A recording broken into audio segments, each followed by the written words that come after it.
आज की चर्चा को यहां से प्रारंभ करते हैं।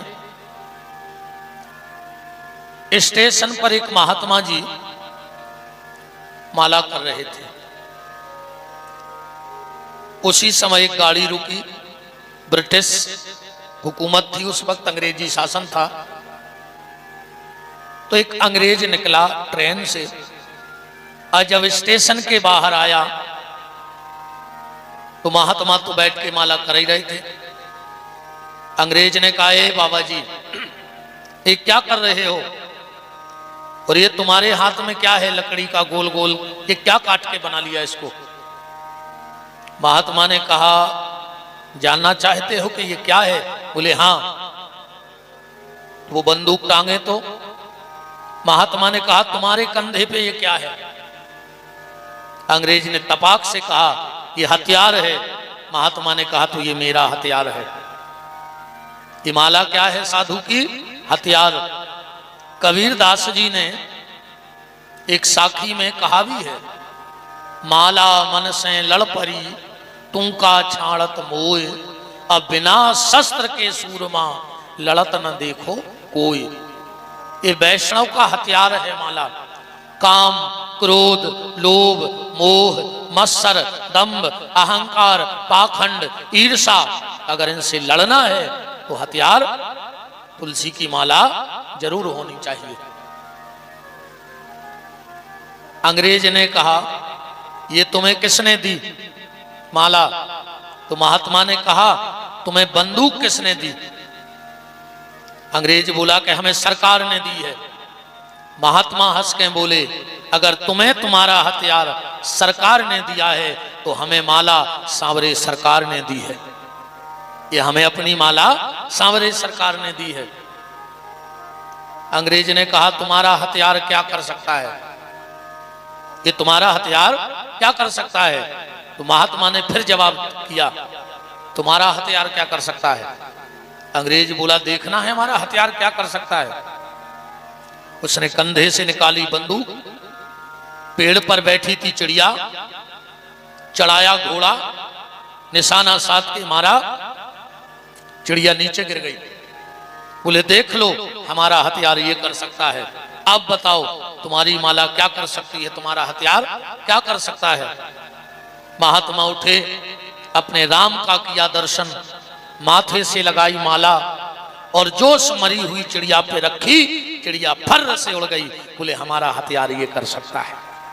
अगर तुम्हारी बंदूक मार सकती है तो माला जिला सकती है। भगवान का नाम तुम्हें जीवन दे सकता है, तुम्हें नई राह दे सकता है। पर विश्वास के साथ, श्रद्धा के साथ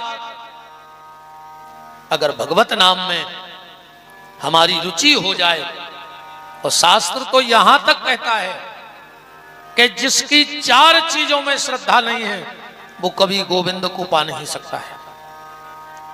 अगर इन 4 चीजों से आप प्रेम करते हो तो निश्चित गोविंद आपसे प्रेम करेगा, परमात्मा आपसे प्रेम करेगा। 4 चीजें कौन? सबसे पहले गैया। अगर गौ माता में आपकी श्रद्धा है तो ठाकुर जी आपसे प्रेम करेंगे। एकादशी के व्रत में जिनकी श्रद्धा है भगवान उनसे प्रेम करने लगते हैं। वृंदा महारानी की सेवा, तुलसी की सेवा, अगर आप तुलसी की सेवा करते हो तो भगवान आपसे प्रेम करेंगे। और नाम संकीर्तन में, नाम जप में अगर आपकी श्रद्धा है तो भगवान आपसे प्रेम करेंगे। फिर आपको भगवान से प्रेम करने की आवश्यकता नहीं है, भगवान आपसे प्रेम करेंगे अगर इन 4 चीजों में आपका भाव जुड़ गया तो। गौ माता, एकादशी का व्रत, तुलसी की सेवा और नाम गान में रुचि, भगवान के नाम में रुचि। तो ये भगवान का नाम मुर्दे को भी जगा देता है। और गोस्वामी जी कह रहे हैं कि जो नाम नहीं ले रहा है वो जीते जी भी मुर्दे के समान है। अगर भगवान का नाम तुम्हारी जिह्वा से नहीं निकलता तो तुम जीते जी भी मुर्दा हो। जिन हरि भगत हृदय नहीं आनी तो जीवत सौ समान ते ही प्राणी। तो बिना नाम के जीवन कैसा। जब हनुमान जी रावण के दरबार में पहुंचे, रावण हनुमान जी को अपना वैभव दिखा रहा था। हमारा सोने का महल देखो, हमारा परिवार देखो, हमारी पहुंच पकड़ देखो। हनुमान जी देख ही नहीं रहे थे। रावण को गुस्सा आ गई और गुस्से में कहता है, क्यों रे बानर, मैं तुझे अपना वैभव दिखा रहा हूं और तू देख नहीं रहा है। हनुमान जी ने बड़ा प्यारा जवाब दिया। कहा, रावण, जो तेरे घर में है वो मैं देखता नहीं हूं और जो मैं देखता हूं वो तेरे घर में है नहीं। रावण ने कहा, मेरे घर में किस बात की कमी है, किस चीज की कमी है हमारे घर में। हनुमान जी बोले, रावण तुम विद्वान हो, तुम खुद बताना कि तुम्हारे घर में किस चीज की कमी है। रावण ने कहा, पूछो। हनुमान जी ने कहा, रावण एक बात बताओ, किसी नारी के लिए करोड़ों रुपए का जेवर पहना दो और उसे कपड़ा ना पहनाओ तो क्या कोई समझदार व्यक्ति उस तरफ देखना पसंद करेगा। रावण कहता है, नहीं करेगा। हनुमान जी बोले, तो तेरी हालत भी ऐसी हो गई है रावण। बसनहीन नहीं सोह सुरारी और सब भूषण भूषित वर नारी, ऐसा सुंदरकांड में लिखा है। तो बिना भगवत नाम के, बिना भगवान के नाम के सब व्यर्थ है। इसलिए नाम जपते रहो, नाम लेते रहो, जैसे बने वैसे लेते रहो। हम लोग कल पहला श्लोक से महापुराण का सुने थे कि हे सूत महाप्राज्ञा सर्व सिद्धांत विता प्रभु आख्याही में कथा सारम पुराणानाम विंशता। सूत जी महाराज से सौनक ऋषि कह रहे हैं कि अब आप हमें कथा का सार बताओ।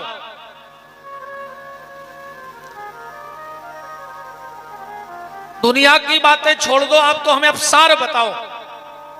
सूत जी महाराज शिव महापुराण की कथा का उल्लेख कर रहे हैं।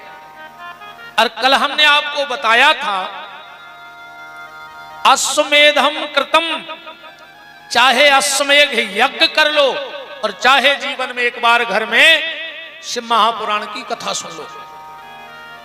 सौनक ऋषि बोले कि आपने तो बड़ा महत्व बता दिया शिव महापुराण का, क्योंकि कलयुग में अश्वमेध यज्ञ करना संभव नहीं है। हमने कल भी कहा था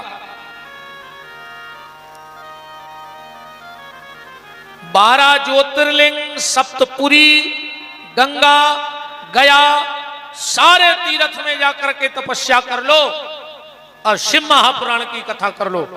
बराबरी का पुण्य बताया गया है शिव महापुराण में। तो सूत जी महाराज से सौनक ऋषि कह रहे हैं, आपने इस ग्रंथ का इतना बड़ा महत्व बताया है, इतना बड़ा महत्व बताया है, तो अब कृपा करके ये बताओ कि इस ग्रंथ को पहले किसी ने सुना, कोई इतिहास है। सूत जी महाराज कहते, बिल्कुल है। आसीत किरात नगरे ब्राह्मणो ज्ञान दुर्बलः दरिद्रो रस विक्रेतः देवधर्म परांगमुख। किरात नगर में एक देवराज नाम का ब्राह्मण रहता था। खाली जाति का ब्राह्मण था, कर्म एक भी ब्राह्मण वाला नहीं था उसके भीतर। रस विक्रेता, शराब बेचता था, शराब पीता था, जुआ खेलता था, अभक्ष का भक्षण करता था, जो नहीं खाना चाहिए वो भी खा लेता था। देखो, हाथी भूखे मर जाएगा पर मांस नहीं खाएगा, और शेर भूखे मर जाएगा पर रोटी नहीं खाएगा, ये खा लेगा। हर जीव का अपना धर्म है भोजन का, पर मनुष्य का कोई धर्म नहीं है। जो सामने आ जाए वो तैयार है खाने के लिए, जो सामने आ जाए वो तैयार है, कोई दिक्कत नहीं उसके लिए। अच्छा एक बात बताओ, जो मांस खाने वाले लोग होते हैं उनके भीतर घिनाद तो रहता ही नहीं है। माछी आछी तो ऐसे ही खा लेते होंगे बीन के।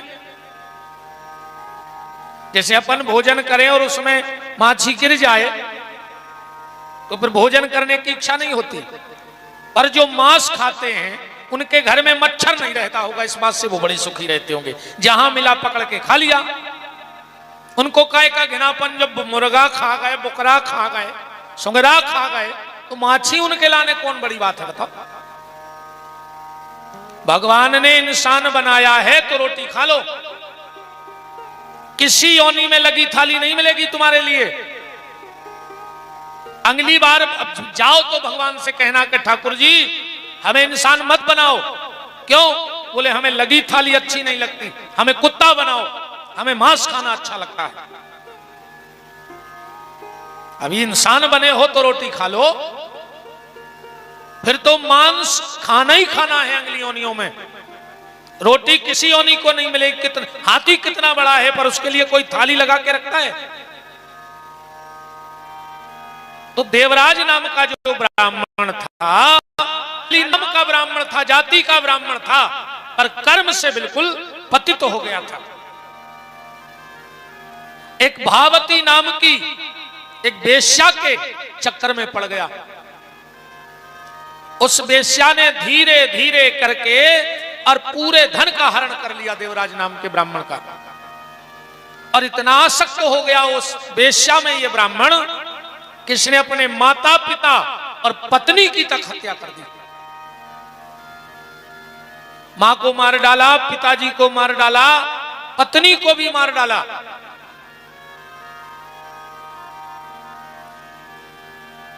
अब तो जब तक धन रहा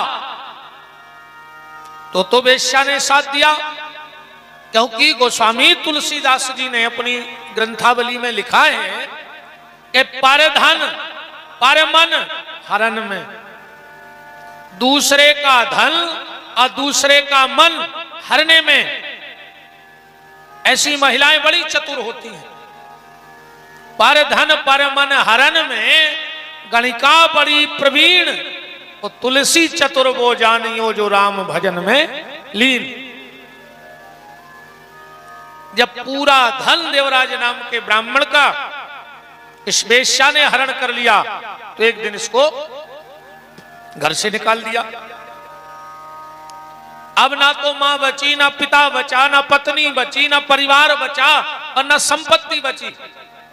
देखो जीवन में कष्ट 5 जगह से आता है। मानव जीवन में कष्ट कहां से आता है? 5 जगह से।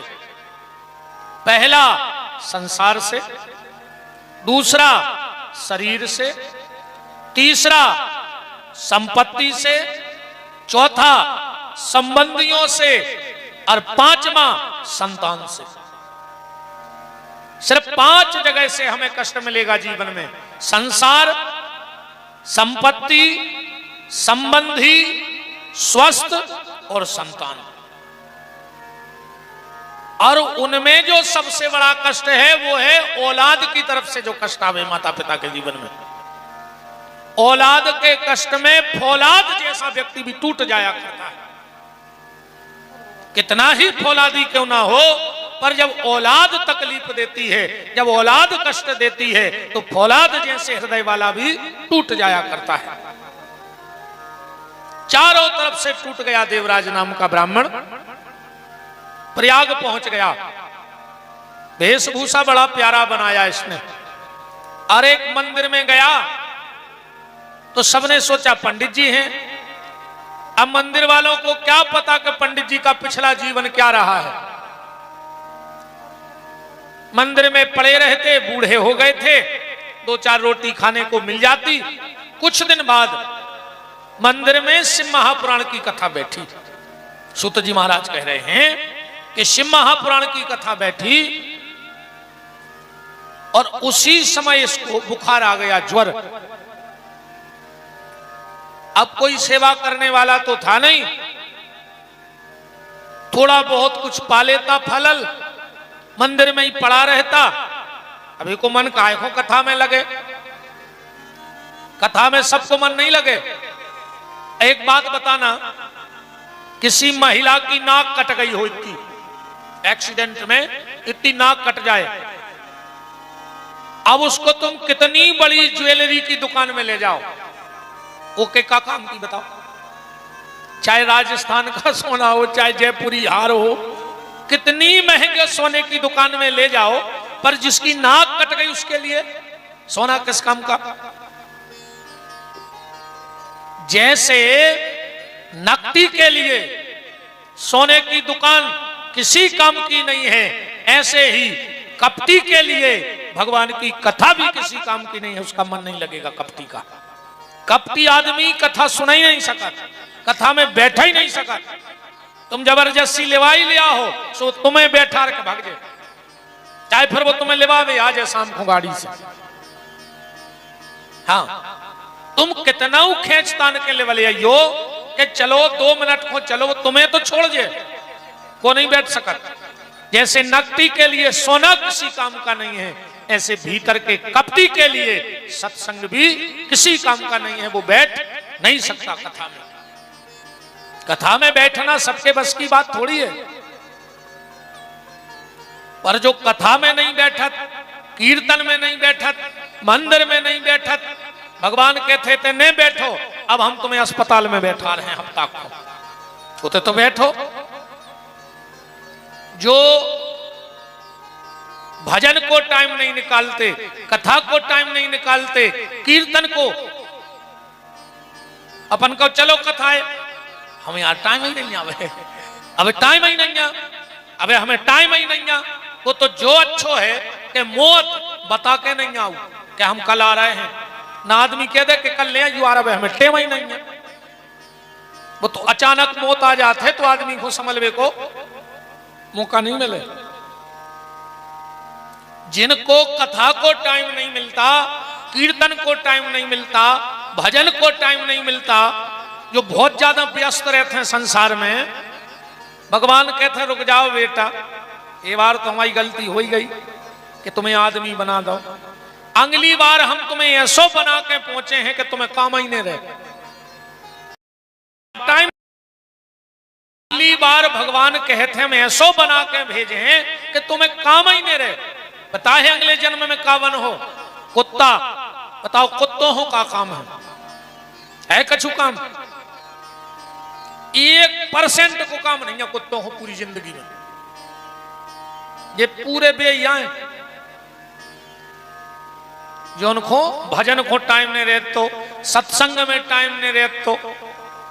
अच्छा अक्सर एक बात और देखियो, कोनो गांव चले जाइयो, कोनो शहर चले जाइयो, सबसे ज्यादा कुत्ता मिले हैं मंदिरों के थे, सबसे ज्यादा कुत्ता मंदिरों के मिले थे।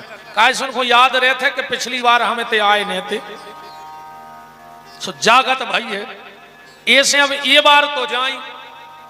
अच्छा ये बार मंदिर जे हो तो पुजारी जी प्रसाद दे, मंदिर तो जाने पड़े, अगले जन्म में कुत्ता बन के जाओ तो पुजारी जी लठ दे। इसलिए कुत्ता बन के अगली बार मंदिर ना जाना पड़े, इसलिए अभी थोड़ा बहुत टाइम भगवान के भजन को निकाल लिया करो। एक घड़ी आधी घड़ी यादव में पुनियाद, तुलसी चर्चा राम की हरे कोट अपराध। और फिर भैया एक बात और समझ लो, दुनिया के जितने काम हैं भी तुम्हारे जावे के बाद हो जाए हैं, गारंटी कहाई। तुम आधो मकान बना के मर जाओ, बाल बच्चे पूरा करवा लें, एक जने खड़े हो जा को की नजर में को आओ हो अभी तक कि वे मकान बना रहे थे और खत्म हो गए, फिर उनके बच्चों ने वो मकान छोड़ ही दो कि जब पिताजी बनवा रहे थे पूरा नहीं बनो तभी तो छोड़ दे, छोड़ो को नहीं आज तक। पैसा दे के मर जाओ, घर के ले ले हैं, पैसा लेके मर जाओ, घर के चुका दें जैसे बने, शादी संबंध तय करके मर जाओ, घर के पूरो कर ले, जरूर रुके भी थोड़ी से कि होली हो जाए, रंग डल जाए। सुनो, बाप से मतलब नहीं है कि वो मर गए, वो तो दुनिया का के बताओ 1 महीना भाव इनके शादी होने लगी, समाज के डर से भी रुक गए हैं। संसार के जितने काम हैं वो तुम्हारे जाने के बाद हो जाएंगे, दुनिया का बस एक काम ऐसा है कि तुम्हारे जाने के बाद कोई नहीं करेगा, और वो है भगवान का भजन। अपने हिस्से का भजन कर लो, जो हो रहा है उसे होने दो, ज्यादा चेंचे मैंने पढ़ो, अब फिर कितना कमा ले। आखिरी में तो ये कई शब्द बोलो जाने हैं, राम नाम सत्य है। बहुत बड़े बड़े आदमों के मरबे में गए हुए अपन वाले, आज तक सुनी कि 600 एकड़ जमीन सत्य है, सुनी आज तक? 14 बंगला बन गए भी सत्य हैं, 2 करोड़ बैंक में धर गए भी सत्य हैं, 500 कारें ले लें भी सत्य हैं, कितना कमा लो, आखिरी में शब्द तो एक ही बोलो जे है, राम नाम सत्य है। इसलिए जीवन में समय निकालो भगवान के भजन के लिए। अपने जीते जी कुछ ऐसा करके जाना, अपने जीते जी कुछ ऐसा करके जाना कि तुम्हारे मरने के बाद तुम्हारे बच्चों को तुम्हारी आत्म शांति का उपाय न करना पड़े। तुम स्वयं कुछ ऐसा करके जाओ कि तुम्हारे बच्चे तुम्हारी आत्म शांति के लिए पूजा पाठ ना करवाएं घर में, वो तुम स्वयं करो, क्योंकि दूसरे के द्वारा की गई प्रार्थनाएं मरने के बाद तुम्हारे काम में नहीं आएंगी। जो तुम स्वयं करके जाओगे वो तुम्हारे काम में आएगा, जो दूसरे करेंगे वो उन्हीं के काम में आएगा। नाम भले तुम्हारा रहेगा पर स्वयं कुछ ऐसा करके जाओ। तो ये देवराज नाम का ब्राह्मण, इसका मन तो नहीं था कथा में, पर मजबूर था, बीमार पड़ गया तो वहीं मंदिर में पड़ा रहता, कथा सुनता रहा 9 दिन, और जैसे ही कथा की पूर्णाहुति हुई और इसके प्राण निकल गए। यम के दूतों ने कहा, जाओ पृथ्वी पे महापापी महापातकी ब्राह्मण देवराज ने प्राण त्यागे हैं, उसको खींच करके लाओ। यम के दूत आए, उसको पास में बांधकर खींच ही रहे थे, इतने में भगवान भोलेनाथ के गण प्रकट हो गए। इसे कहां ले जा रहे हो? बोले ये नरक जाएगा, इसने पाप किए हैं। शिवगणों ने कहा नहीं, ये नरक नहीं जाएगा, इसने 9 दिन तक भगवान शिव की कथा सुनी है, ये शिव के दर्शन करेगा। यम के दूत बोले इसने मन से थोड़ी सुनी है, ये तो बिना मन के पड़ा रहा। शिवगण बोले एक बात बताओ, आदमी जहर चाहे मन से पी ले चाहे बिना मन के पिए, मरेगा कि नहीं मरेगा? आग चाहे मन से छुओ चाहे बिना मन से, जलेगा कि नहीं जलेगा? ऐसे ही भगवान का नाम है, चाहे मन से लो चाहे बिना मन से लो, पर आदमी तर जाएगा, ये गारंटी की बात। यही तो परमात्मा की कृपा है कि बिना मन से भी अगर कोई कथा सुन ले तो उसका भी उद्धार हो जाएगा। सूत जी महाराज कहते हैं कि देवराज नाम के ब्राह्मण ने बिना मन से भगवान की कथा सुनी तो वो शिव के धाम को चला गया, और जो श्रद्धा और भाव से भगवान शिव की कथा सुन ले उसका तो जीवन में आनंद ही आनंद हो जाएगा। सोनक ऋषि बोले कोई और प्रमाण है? बोले हाँ, एक प्रमाण और है। दूसरा कौन सा प्रमाण है? बोले बिंदुक नाम का ब्राह्मण था, ध्यान से सुनना। यहां तो अकेला देवराज बेकार था, बिंदुक का तो पूरा गांव ही बेकार था, पूरा गांव बेकार था। इसकी शादी हो गई बिंदुक नाम के ब्राह्मण की पत्नी का नाम था चंचुला। सुत जी महाराज कह रहे हैं कि चंचुला बड़े अच्छे परिवार से आई थी, बड़े संस्कारवान परिवार से आई थी, उसके परिवार में खूब पूजा पाठ होता था। पर जब बिंदुक नाम के ब्राह्मण के घर में आई, ये तो महापापी था। और अकेला वो पापी नहीं था, पूरा गांव पापी था। उस गांव में कोई भी स्त्री किसी पुरुष के पास चली जाए, कोई भी पुरुष किसी स्त्री के पास चला जाए, वहां किसी को कोई दिक्कत नहीं थी। मांस मदिरा वहां आम बात थी, व्यभिचार वहां आम बात थी। चंचुला आई तो चंचुला को वो माहौल बड़ा बेकार लगा, क्योंकि बहुत अच्छे परिवार से आई थी वो। एक बिंदुक नाम का ब्राह्मण एक वेश्या के यहां जाता था। चंचुला ने कहा, नाथ आप उस वेश्या को छोड़ दो, अब आपकी शादी हो गई। इसने कहा, हम उसे नहीं छोड़ सकते। तो चंचुला ने कहा, नाथ अगर तुम्हें उस वेश्या के साथ ही रहना था तो हमारा जीवन बर्बाद क्यों किया, हमसे शादी ना करते। अब आप महीनों घर नहीं आते तो ना तो हमें आपकी सेवा का सौभाग्य मिलता है। तो दोनों में बड़ा विवाद होने लगा। और एक बात बहुत ध्यान से समझना, जो अच्छे पति पत्नी नहीं बन सकते वो कभी अच्छे मां बाप नहीं बन सकते। अगर अच्छे मां बाप बनना है तो आपको अच्छे पति पत्नी बनना पड़ेगा पहले, क्योंकि आज के जो मां बाप हैं वो कल के पति पत्नी हैं, और जो आज के पति पत्नी हैं वो कल के मां बाप बनेंगे। जब मां बाप में झगड़ा होगा तो आप बच्चों को क्या संस्कार दोगे बताओ। और आज वर्तमान समय में पैसा कमाना कोई बड़ी बात नहीं है। पैसा तो डलो है, तुम जितना इकट्ठो कर पाओ सो कर लो। पैसा पुरो है, ये तो कर्म भागी बैठे बैठे रो रहा है कि चाले ही नहीं चल रहा हो। कमावे खड़े तो हो जाओ।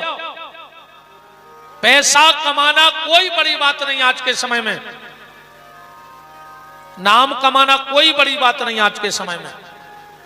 सोशल मीडिया इतनी एक्टिव है कि 2 मिनट में पूरी दुनिया जानने लग। अब भाई हफ्ता 15 दिन पहले वो बाबा को जानत तो 300-400 मर गए, पूरा विश्व जानने लगो 2 मिनट में। बताओ, एक पहले अपन ने सुनी थी कब उनको इतने बड़े बाबा जी हैं, अब सब जान रहे। नाम कमाना कोई बड़ी बात नहीं, पैसा कमाना कोई बड़ी बात नहीं। सबसे बड़ी बात आज के समय में है, अगर आप अपनी संतान को संस्कारवान बना सकते हो तो समझना आप दुनिया के सबसे धनी आदमी हो। और अगर संतान बिगड़ गई, तुम कितना महल बना लो,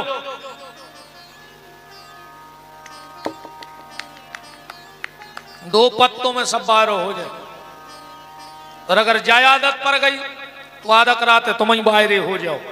तुम 2 गिलास एक्स्ट्रा फंस के आ गए, इतने लठ दे है तुम में के तो कुआ में कूद के मार जाओ ना, जहर खा ले। ज्यादा संपत्ति के पीछे न पड़ो। जो ज्यादा संपत्ति इकट्ठी करत है, गड़ा गड़ा धरत है, ये पता है अगले जन्म में को बनत, ये बनत है सुंगरा।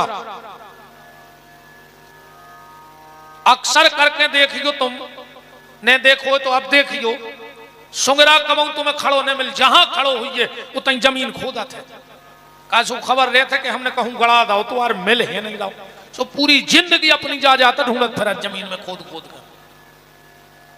इससे ज्यादा धन के पीछे ने पगले आओ। संतान को अच्छी गली रखा देना, तुम्हारा जीवन सफल हो गया। औलाद भर अच्छी गली चली जाए तो समझ लियो तुम्हारा मनुष्यतन सफल होगा। पर आजकल तो घर ही नहीं बन रही पति पत्नी में।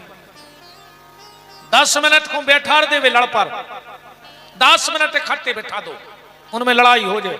और लड़ाई कितनी, आप हमें अवे तक समझे ने, घरवाली के थे तुम हमें अवे तक समझे ने, और घर वालों के तुम हमें समझ नहीं पाई, और 2 ही लड़ बैठा थे। आप बताओ, जब तुम एक दूसरे को न समझो तो को समझे। अच्छा, मम्मी पापा लड़े और बच्चा दूसरे कमरा में ताली बजावे गए कि बिना टिकट को खेल चालू होगा, देखो मजा जब तक देख सको, है ना। पति और पत्नी को कैसे होना चाहिए, पति और पत्नी को एक को सूर्य होना चाहिए और एक को चंद्रमा होना चाहिए। मतलब अगर कभी पति क्रोध में आ जाए, सूर्य की तरह गर्म हो जाए, तो पत्नी को चंद्रमा बन जाना चाहिए। और कभी अगर पत्नी सूर्य बन जाए, क्रोध में आ जाए, तो पति को चंद्रमा बन जाना चाहिए।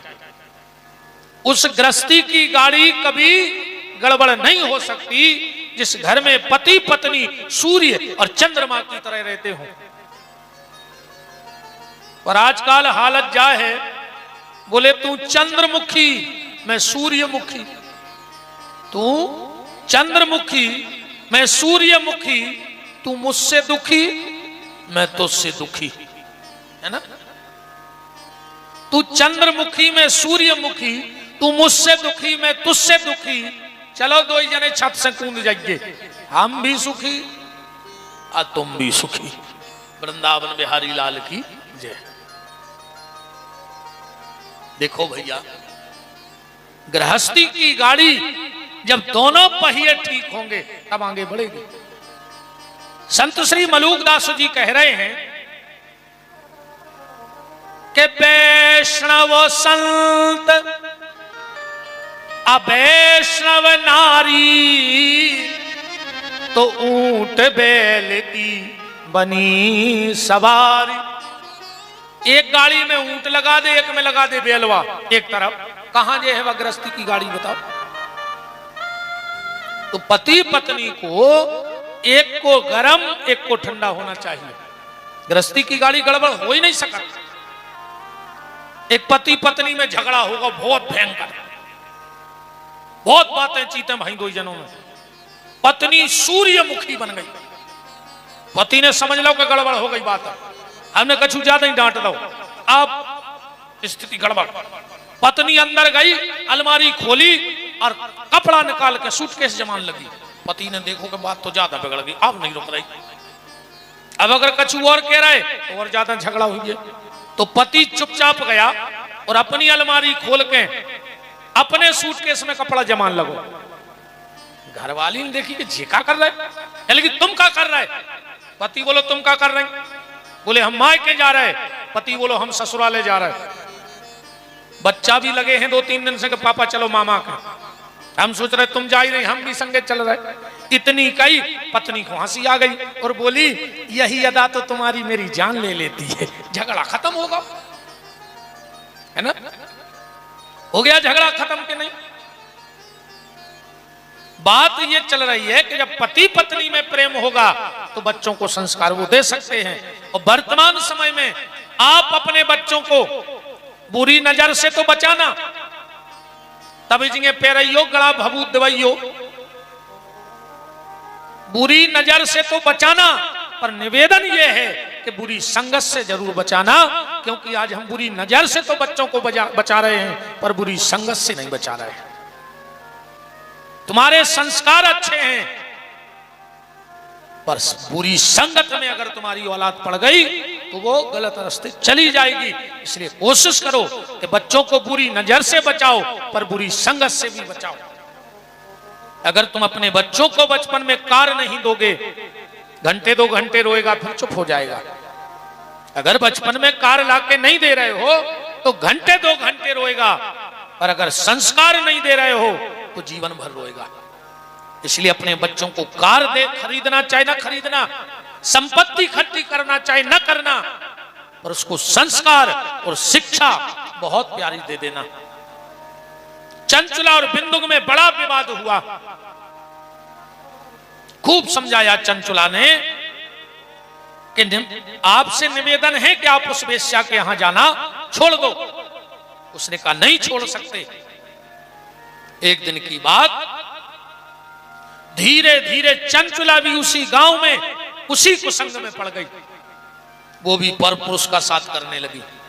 एक दिन की बात, बिंदुक घर में आया, वो चंचुला को किसी पर पुरुष के साथ देखा, डंडा उठाकर जानवरों की तरह पीटा, बहुत मारा उसने, और कहा कि तुम पर पुरुष के पास थी।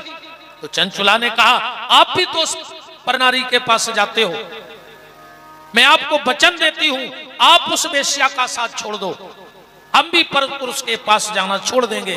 पर ये बिंदुक तो इतना गिर गया था, इसने कहा देखो तुम पर पुरुष के पास जाती हो, मुझे कोई दिक्कत नहीं है, खूब जाओ, पर उनसे कुछ पैसा ले लिया करो जिससे अपने घर का खर्च चलता रहे। बिल्कुल पतित हो गया ये ब्राह्मण। सूत जी महाराज कहते हैं काल चक्र चला और चलते चलते कालेन निधनम, बिंदुक नाम का ब्राह्मण मर गया। चंचला भी बुढ़ापे की तरफ, वृद्ध अवस्था की तरफ पहुंच गई। एक दिन की बात, गांव में से कुछ महात्मा निकले, इसके पुराने संस्कार जागृत हो गए। महात्माओं के पीछे चलते चलते चलते चलते गोकर्ण क्षेत्र में चंचला पहुंच गई। साधुओं ने एक मंदिर में डेरा डाला। वहां पर उसी दिन शिव महापुराण की कथा बैठी थी। चंचला वहीं कथा सुनने बैठ गई। पंडित जी कह रहे थे कथा में कि जो नारी पति के रहते हुए पर पुरुष का साथ करती है वो कभी स्वर्ग का दर्शन नहीं कर पाती है। और यहां तो जो लिखा है वो हम बोल भी नहीं सकते।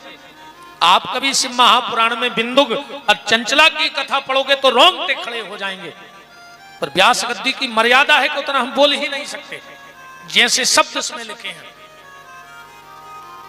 वो नारी अनंत जन्मों तक नरक में वास करती है, और जो पुरुष अपनी पत्नी को धोखा देता है वो भी अनंत समय तक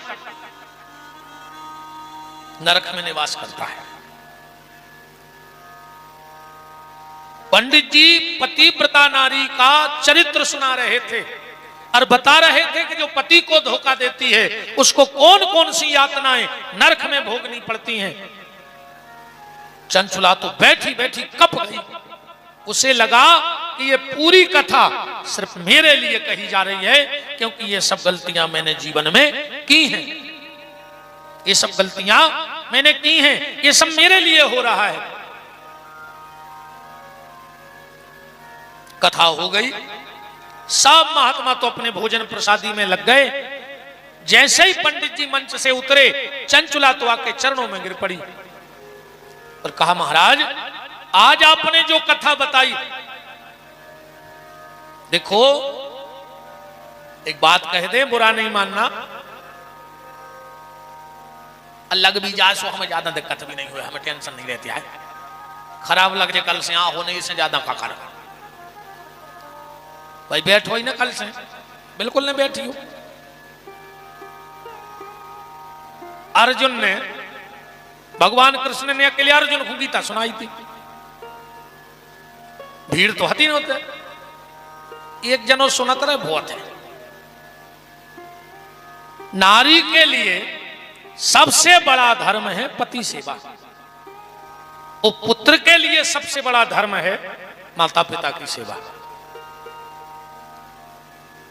आज को ऐसो होगा है कि मन धरो है कारिज्ञा और पूज रही है बारिज्ञा। बताओ गलत तो नहीं है? पूरे घर को धागा लपेट दो, ले जाकर बारिज्ञा को अमास के देना का हो जे उसे। अगर धागा ही लपेटे से विमान उतर रहा हो तो कसन लपेट दे, मोटी सी रस्सी ले जा, उमें और जल्दी आ जाए। बताओ, मन धरो कर गया पूज रही बारिज्ञा। घर की सास प्यासों मर रही, 4 बजे दुर्गा ढार भी जा रही, का निकल है उसे मतलब बोलो। अगर घर में बूढ़ी सास बैठी है और अगर वो प्यासी है तो तुम्हारा मंदिर जाने का कोई मतलब नहीं है।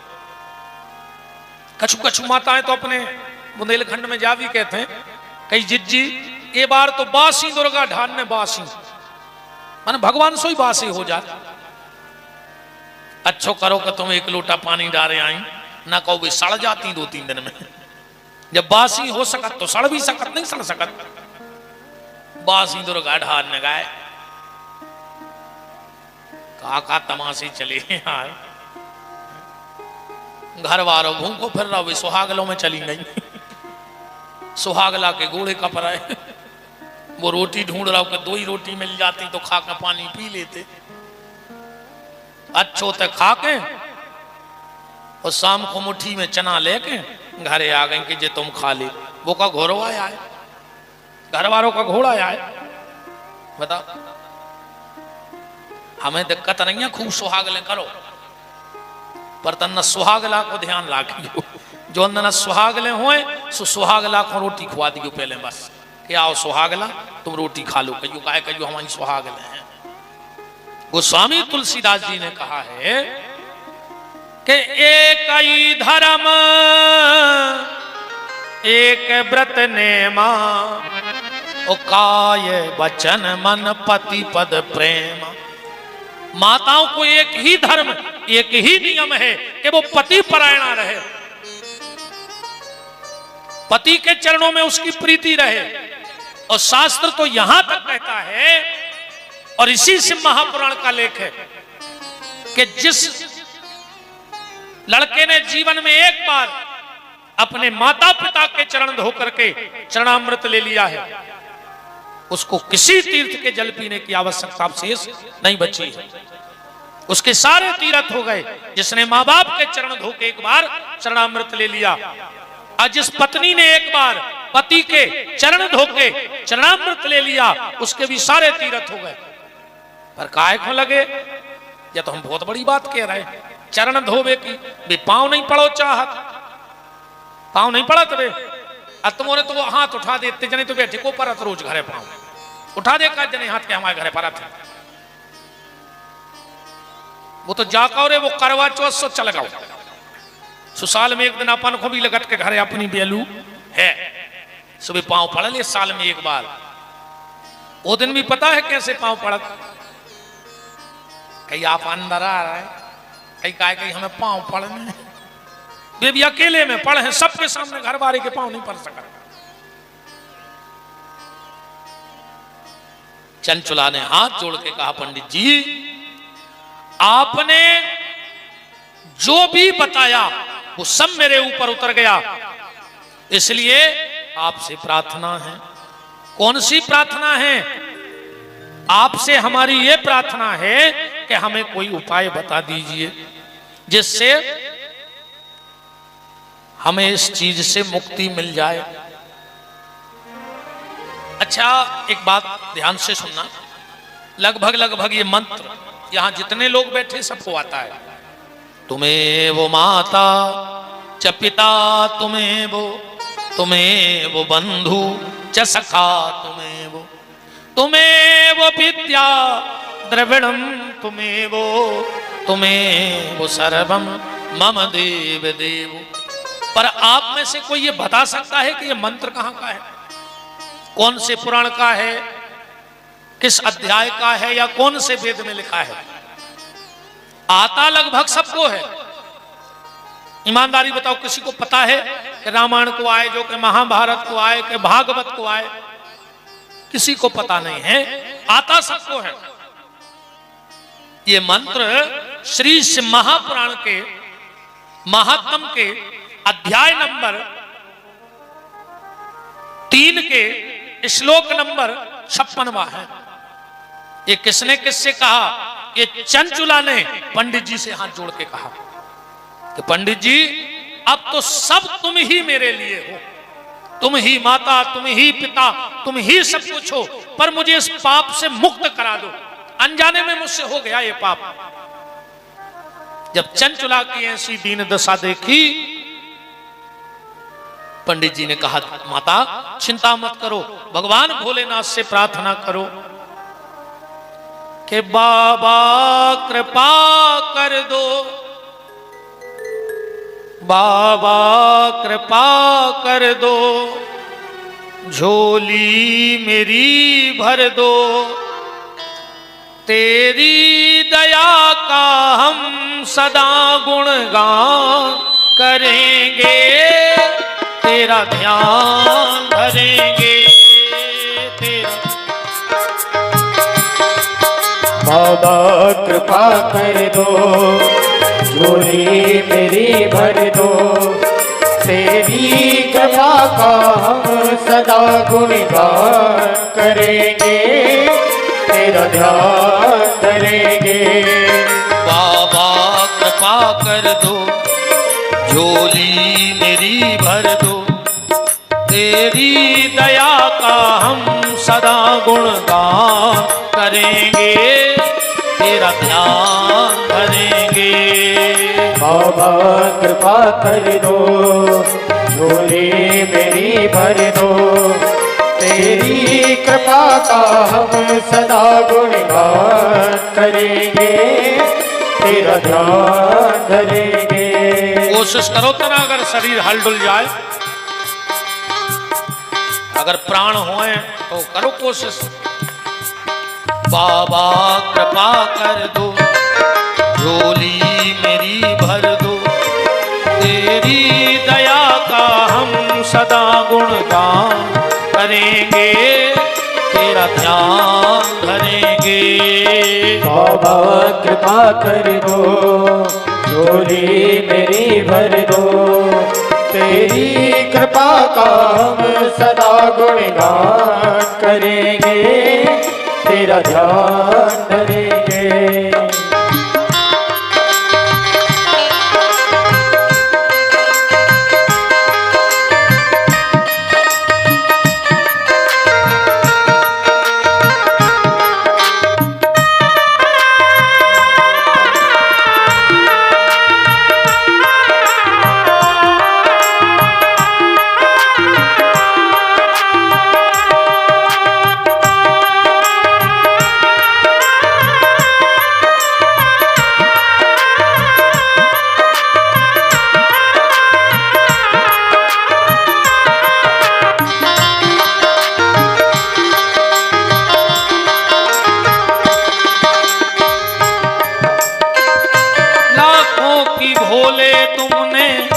विपदा है टारी, फिर भी भोले मेरी झोली है खाली।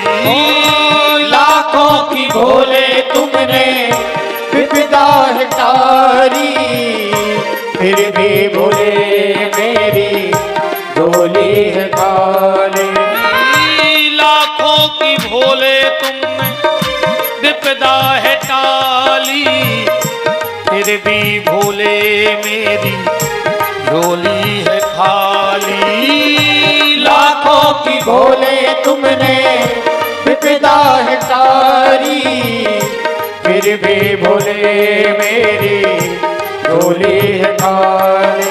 तेरी दया का हम सदा गुणगान करेंगे, तेरा ध्यान धरेंगे। बाबा कृपा कर दो, झोली मेरी भर दो, तेरी कृपा का हम सदा गुणगान करेंगे, तेरा ध्यान धरेंगे। तेरा ध्यान धरेंगे, तेरा ध्यान धरेंगे, तेरा ध्यान धरेंगे, तेरा ध्यान धरेंगे, तेरा ध्यान धरेंगे, तेरा ध्यान धरेंगे। बोलो काशी विश्वनाथ की जय हो। अस्मेघ शतम कृत्वा गंगा स्नात्वा सताम समः न शुद्धिर्जायते। पंडित जी कह रहे हैं, माता तुमने जो पाप किया है, जो पति को धोखा दिया है, वो तुम्हारा पाप किसी भी प्रयत्न से दूर होने वाला नहीं है। पर हां, अगर तुम पूर्ण भाव से बैठ करके शिव महापुराण की कथा सुन लो तो इस पाप से तुम्हें मुक्ति मिल जाएगी। चंचुला रोने लगी। पंडित जी बोले, माता जी रो रही हो? चंचुला बोली कि पंडित जी, कथा तो हम सुन लेंगे, पर हमारे पास देने के लिए कुछ नहीं है। मेरे पास एक भी रुपया नहीं है दक्षिणा देने के लिए। धन्य रे पंडित जी, न आजकल तो भैया एक ही काम लगो है कि राम राम जपना। हाँ कह दो, तुम्हारे तो बिल्कुल आगे के कैसे हमें तो जो मुंह में आ है वह हम कह ही दें हैं। तुमरों की जुआ है, हम बकायदे बिल्कुल गारंटी कहा ही, कोई सा कुछ न कहा हो, सो तुम हमारी कह दो। राम राम जपना वो पराया माल अपना। पर धन पंडित जी के लाने बोले माता चिंता मत करो, अगर तुम्हारे मन में शिव महापुराण के प्रति श्रद्धा है तो हम तुम्हें शिव महापुराण की कथा सुनाएंगे। रही बात दक्षिणा की, तो आखिरी दिन तुम हमें एक बेलपत्र दक्षिणा में दे देना, बस वो हमारी दक्षिणा होगी। जब पूरी कथा हो जाए तो एक बेलपत्र हमारे हाथ पे रख के कह देना कि ये तुम्हारी 9 दिन की दक्षिणा।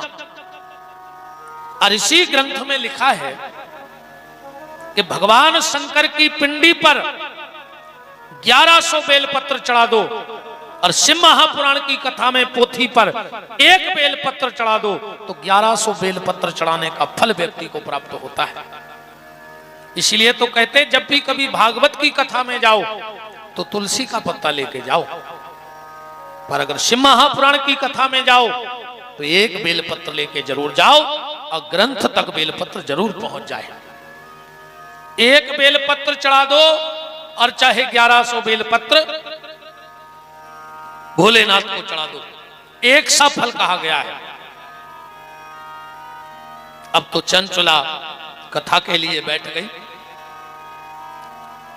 पंडित जी ने बड़े भाव के साथ, बड़ी श्रद्धा के साथ चंचुला को कथा श्रवण कराई। श्री सूत जी महाराज कहते हैं कि जैसे ही 9 दिन की कथा हुई और चंचुला ने एक बेलपत्र ब्राह्मण पंडित जी को दान दिया, और पंडित जी आगे बड़े ही हैं, नीलग्रीवम पंचवक्त्रम त्र्यंबकम चंद्रशेखरम वामांगे बिभ्रति गौरी विद्युत पुंज समप्रभा। भगवान शंकर और पार्वती दोनों प्रकट हो गए चंचुला को लेने के लिए, और पार्वती ने कहा हे सखी चंचुला। चंचुला तो चरणों में गिर पड़ी, मां तुमने हमें सखी कहा। पार्वती कहती है चंचुले, जो भी नारी श्रद्धा भाव और पूर्ण विश्वास के साथ शिव महापुराण की कथा सुन लेती है वो हमारी सखी बन जाती है, उसको हम अपनी सखियों में शामिल कर लेते हैं। तूने भाव और श्रद्धा के साथ शिव महापुराण की कथा को सुना, इसलिए अब तू मेरी सखी है और मेरे साथ कैलाश में वास करेगी। अब तो पार्वती ले गई। एक दिन पार्वती और चंचुला बैठी थी। चंचुला ने कहा मां आपने हमको सखी कहा है तो आपसे एक बात पूछ लें। पार्वती ने कहा पूछो। बोले मां आप तो सब जानती हो, बस इतना बता दो कि इस वक्त मेरा पति कहां है। भले दुष्ट था, पापी था, कैसा भी था, पर था तो मेरा पति।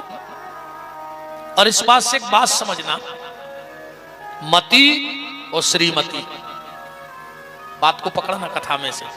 मति और श्रीमती, अगर पति की मति अगर गड़बड़ भी हो जाए, पर श्रीमती की मति ठीक बनी रहे। पति की मति गड़बड़ हो जाए, गलत रास्ता पे चली जाए, अगर श्रीमती की मति ठीक है तो एक दिन श्रीमान जी की मति अपने आप लौट जाए। हाँ, उदाहरण देखो आप, रावण की मति गड़बड़ हो गई, पर रावण की श्रीमती मंदोदरी भगवान के चरणों में जुड़ी रही, एक दिन गति बन गई रावण की। हिरण्याकश्यपु की मति खराब हो गई, पर की श्रीमती कयाधु भगवान को भजन करत रही। तो अगर पति की मति खराब हो जाए तो लौट या है रास्ता पे, बस श्रीमती भगवान को न छोड़े, अपनो विश्वास पक्को रखे। और श्रीमान कितने अच्छे होए, कहूं श्रीमती की मति खराब हो गई तो श्रीमान को फांसी लगाने पर कुछ नहीं कर सके, श्रीमान मां रहेंगे अकेले। आत्मदेव धुंधकारी की कथा भागवत में सुनी। आत्मदेव बहुत अच्छे पंडित जी हते, पर श्रीमती ने पूजा ने पाठ ने धर्म ने कर्म ने भगवान मरने पर आत्मदेव को बीच में। आज श्रीमान श्रीमती एक बात और बताएं, शादी में जब कार्ड छपत हैं तो लड़का के आगे काले खो जाते चिरंजीव ची अकेलो चील पूरो चिरंजीव नहीं लिखो रहे ची। और बिटिया के आगे 100 कांक्षणी वो अकेलो 100 लिखो रहे थे और जीरो धरो रहे। मतलब घर के पहले ही लिख दे कि रे बहू आ रही है, बस 100 के है। सुबह हो गई 100 कांक्षणी और तुम बोले तुम ची भरने कर क्यों। ऐसे जे सब चिरंजीव आए ये बस 100 के वे घर वाली अपने को ची नहीं करने तो सब ठीक ठाक है। समझ गए जितने भी चिरंजीव बैठे हो ची भर न करियो, गृहस्थी की गाड़ी अच्छी चलत रहे।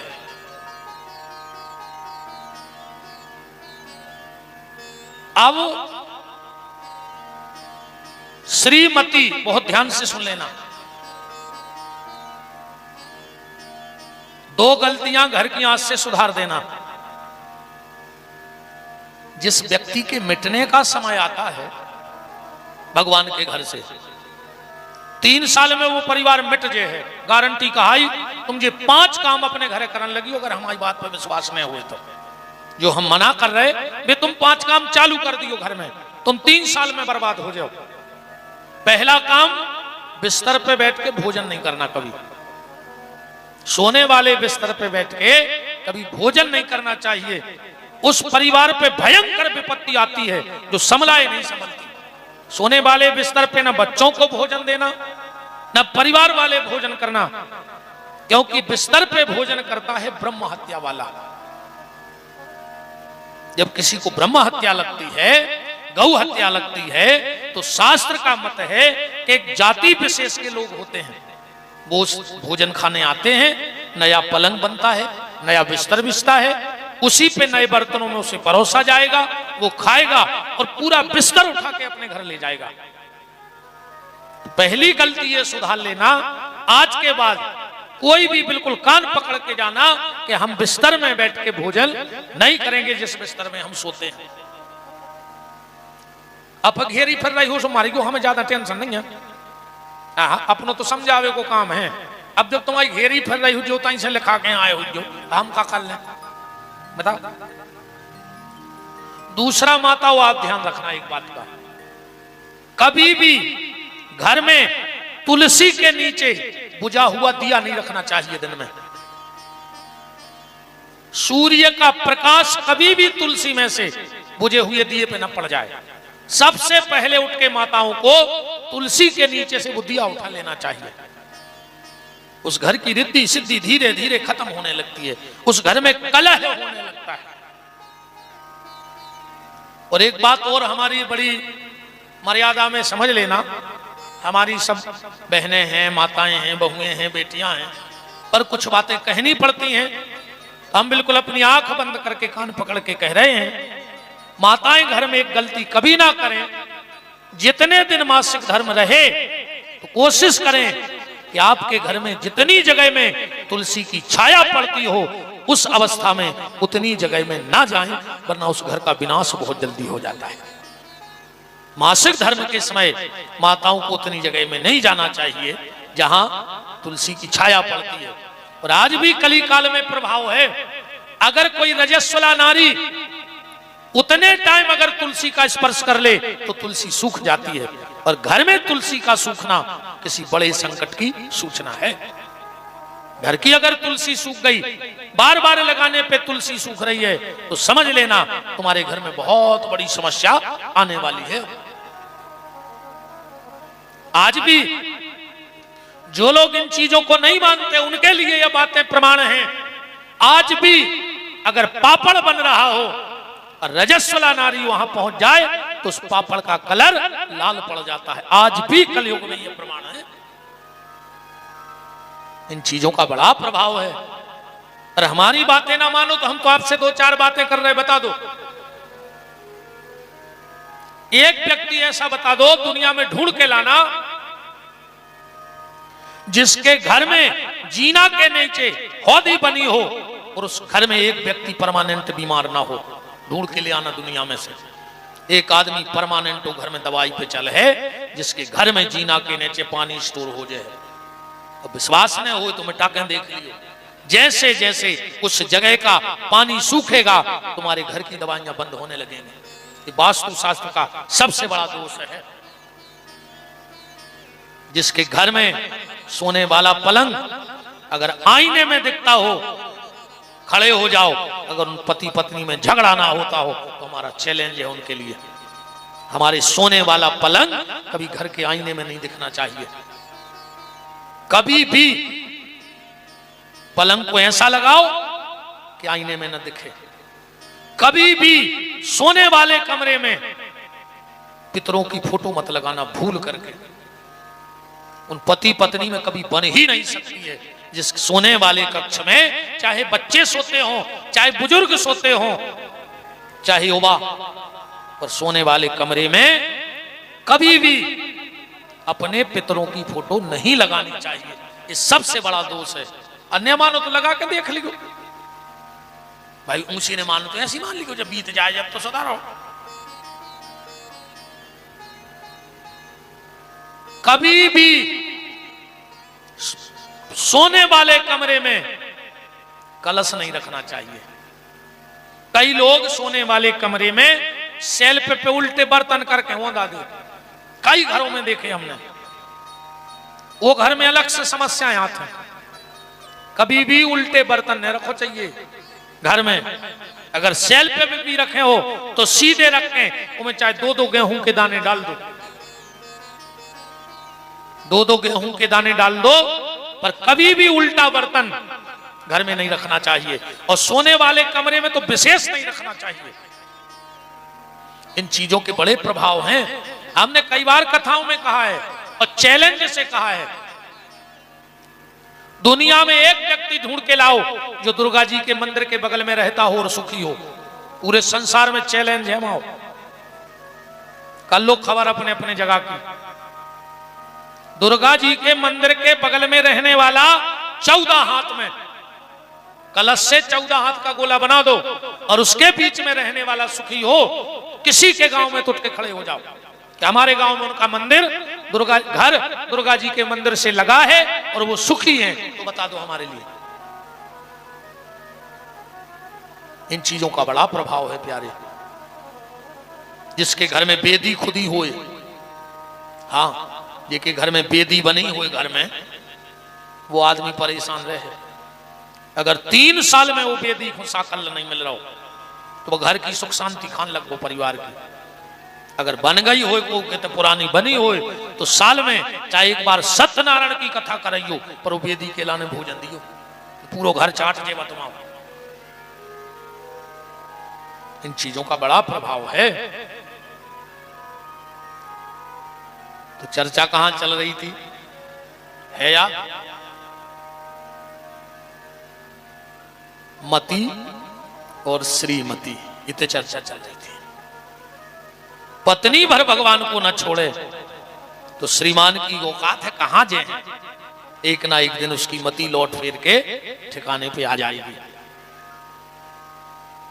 चंचुला ने हाथ जोड़ के कहा, मां, मेरा पति कैसा भी था, गलत रास्ते पे चलता था, मुझसे प्रेम नहीं करता था, पर था तो मेरा पति। तो मां आप ये बताओ कि वो इस समय किस हालत में है। माता पार्वती ने कहा, चंचुला, इस वक्त तुम्हारा पति बिंद नाम के पहाड़ पर पिशाच बन गया है। जब हम प्रयाग से काशी को जाते हैं तो बीच में एक पहाड़ मिलता है जिसका नाम है बिंद पर्वत।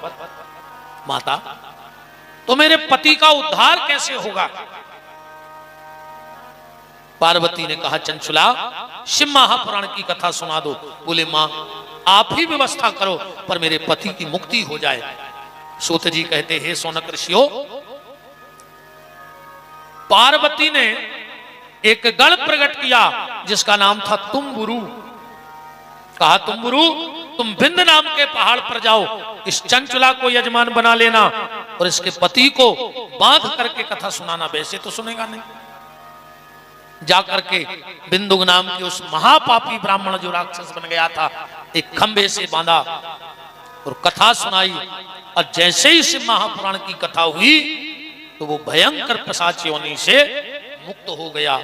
धन्यो भागवती वार्ता प्रेत पीड़ा विनाशनी। भगवान की कथा से प्रेत पीड़ा का भी विनाश हो जाता है। सूत जी महाराज कहते हैं, शौनक ऋषियों, ये दो महत्व की कथाएं शिव महापुराण की हैं। शौनक ऋषि बोले, महाराज आपने तो इतनी प्यारी महिमा सुनाई है शिव महापुराण की। अगर कोई व्यक्ति चाहे कि हम अपने घर में शिव महापुराण की कथा सुनाएं तो उसका कोई नियम है, कोई विधान है? सूत जी महाराज कहते हैं, हाँ बिल्कुल नियम है और बिल्कुल विधान है। क्या विधान है? सर्वप्रथम योग वक्ता की तलाश करें, जो दृष्टांत कुशल हो, जो बृहद से बृहद बात को सूक्ष्म से सूक्ष्म करके बता सके। उसके बाद जगह का चयन करें जहां किसी को आने जाने में दिक्कत ना हो। गर्मी हो तो गर्मी से बचने की व्यवस्था, ठंड हो तो ठंड से, और बरसात हो तो बरसात से बचने की व्यवस्था। सुंदर सा मंडप निर्माण करें। कल हमने कहा था, ये लिखा है, कर्तव्य मंडपो यच्चतः कदली स्तंभ मंडिता। शिव महापुराण की मंच पे कुछ हो चाहे ना हो, पर कदली स्तंभ मंडिता, केल का पेड़ जरूर होना चाहिए। इसलिए कल हमने रखवा दिया था। भगवान की कथा में खर्च कितना हो? विवाहे यादृशम चित्तम ता संकार्यमेव हि। व्यक्ति जितना अपने घर में विवाह में खर्च करता है, उतना ही भगवान के मंगल कार्य में खर्च करना चाहिए। अब ये नहीं लिखा कि 10 लाख हों कि 2000 हों। भगवान ने जिसको जिस लायक बनाया हो, उस लायक भगवान के उत्सव में धन को खर्च करना चाहिए। शिव महापुराण की कथा का सबसे बड़ा एक नियम है, ध्यान से सुन लो।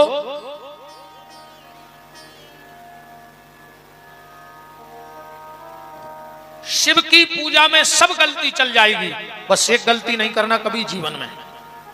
चाहे आप शिव जी को जल चढ़ा रहे हो, शिव जी को बेलपत्र चढ़ा रहे हो, रुद्री बना रहे हो, शिव पूजन कर रहे हो, या शिव जी की कथा सुन रहे हो, या शिव चालीसा का पाठ कर रहे हो, तो कभी भी सिर पे पगड़ी बांध करके, तौलिया डाल करके, टोपी लगा करके शिव महापुराण की कथा को नहीं सुनना चाहिए। जो व्यक्ति सिर पे तौलिया, पगड़ी, टोपी लगा के शिव महापुराण की कथा सुनता है, उसकी संतान उसके कुल में कलंक लगाने वाली हो जाती है, वो गलत रास्ते पे चली जाती है और माँ बाप से दूर हो जाती है। श्लोक लिखा है, षोडशी मस्तके कायत शृणुवन्ति कथा नरा। जो भी शिव की कथा, शिव पूजन सिर पे कपड़ा डाल के करता है, उसकी संतान उसके कुल को कलंक लगाने वाली हो जाती है। इसलिए इस चीज का विशेष ध्यान रखना। जब शिव की कथा सुनो या शिव जी को जल चढ़ाओ या रुद्री बनाओ, तो सिर से तौलिया हटा लेना।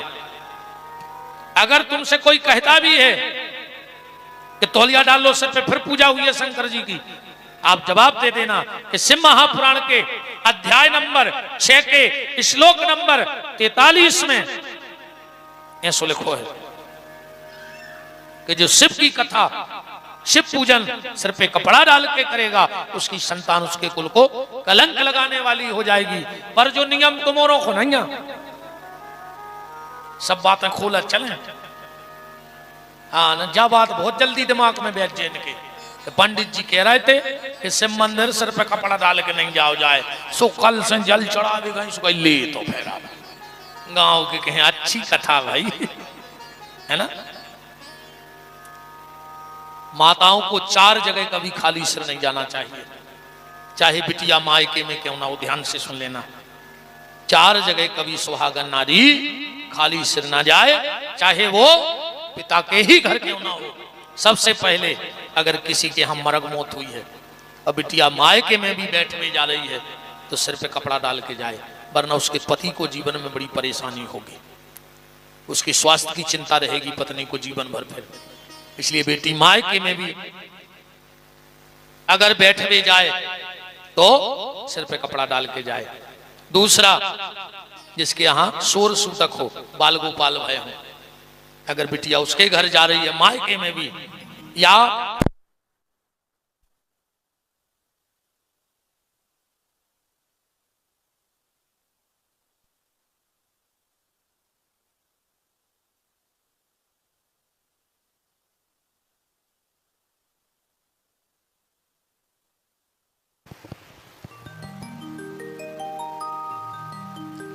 सबसे सुंदर सबसे प्यारा है भोले का नाम। ऐसा कर्म करा दे रे बाबा हो जाए बेड़ा पार, कभी तेरा द्वार न छूटे, भोले का नाम न छूटे। कभी तेरा द्वार न छूटे, भोले का नाम न छूटे। कभी तेरा द्वार न छूटे, कभी तेरा नाम न रूठे। कभी तेरा द्वार न छूटे, भोले का नाम न छूटे। सबसे सुंदर सबसे प्यारा है भोले का नाम। सबसे सुंदर सबसे प्यारा है भोले का नाम। ऐसा कर्म करा दे रे बाबा हो जाए बेड़ा पार, कभी तेरा द्वार न छूटे, भोले का नाम न छूटे। कभी तेरा द्वार न छूटे, भोले का नाम न छूटे।